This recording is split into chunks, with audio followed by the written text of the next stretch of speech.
కోల్కతాలో వైద్య విద్యార్థినిపై జరిపిన అత్యాచారం హత్యను నిరసిస్తూ ఇండియన్ మెడికల్ అసోసియేషన్ పిలుపులో భాగంగా బుట్టాయిగూడెం సామాజిక ఆరోగ్య కేంద్రం వైద్యులు, ప్రెస్ క్లబ్, జూనియర్ కళాశాల, జిల్లా పరిషత్ విద్యారోహిణి విద్యార్థులు ప్రాణాలు పోసేవారి ప్రాణాలు తీయొద్దని, వైద్యుల రక్షణ ప్రభుత్వ బాధ్యతని నినాదాలు చేస్తూ ర్యాలీ నిర్వహించారు. Doctor Vasundhara, doctor Hemant, Vidyarohini school correspondent Ramakrishna మాట్లాడుతూ ఈ ఘోరమైన సంఘటనలకు పాల్పడిన వారిపై కఠిన చర్యలు తీసుకోవాలని, మహిళలకు రక్షణగా బలమైన చట్టాలు చేసి కారకులైన నిందితులను కఠినంగా శిక్షించాలని ప్రభుత్వాన్ని కోరారు.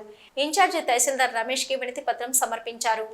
ఈ రోజు జరిగింది రేపొద్దున మన ఇంట్లో మన చెల్లికో, మన తల్లికో, మన భార్యకో ఎవరైనా సరే బలివేసం కావచ్చు. కాబట్టి ఇది ఒక వైద్యురాలి మీద జరిగిన దాడిగా కాకుండా ఒక మహిళ మీదకి జరిగిన దాడిగా అందరూ ఖండించాల్సిన బాధ్యత మన మీద, మన ప్రభుత్వం మీద ఉందని శాంతియుతంగా నిరసన చేపడుతున్నాం.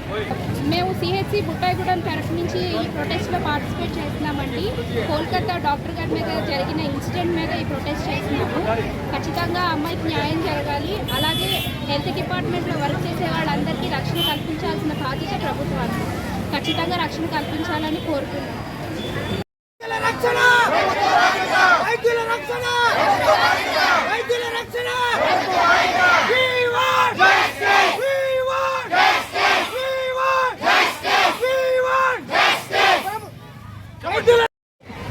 కోల్కతాలో ఒక జూనియర్ డాక్టర్ ప్రియాంక అనే ఆవిడ మీద జరిగిన ఘోరమైన అత్యాచారం ఏదైతుందో ఇది మనం ప్రతిరోజు చూస్తున్నాం.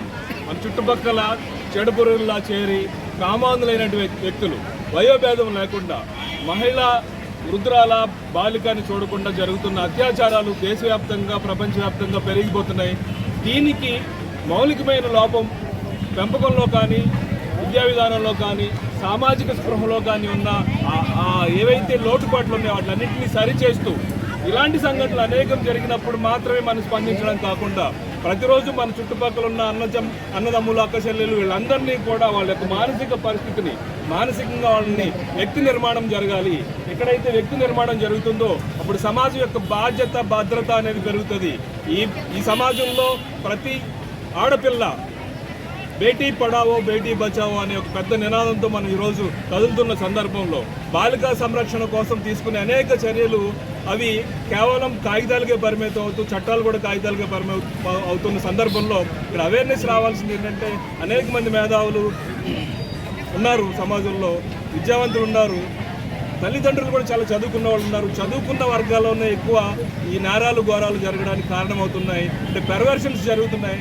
మీడియా ప్రభావం ఉండింది, సోషల్ మీడియా ప్రభావం ఉండింది. వీటిలన్నింటినీ మనం దాటుకుంటూ వెళ్ళి మన సమాజాన్ని మనం రక్షించుకోవాల్సిన బాధ్యత ఉంది. ఇలాంటి సంఘటనలు మళ్ళీ రిపీట్ అవ్వకుండా సామాజిక బాధ్యత తీసుకోవాలి. ప్రభుత్వాలు కఠినమైన చర్యలు తీసుకోవాలి. వెంటనే శిక్ష, ఎవరైతే తప్పు చేశారో వాళ్ళని శిక్షించాలని ఈ సందర్భంగా గట్టిగా డిమాండ్ చేస్తూ బుట్టాయిగూడెంలో మా సిహెచ్సి తరఫున విద్యార్థి సంఘాలతో పాటు హై స్కూల్ విద్యార్థులు, కాలేజీ విద్యార్థులు,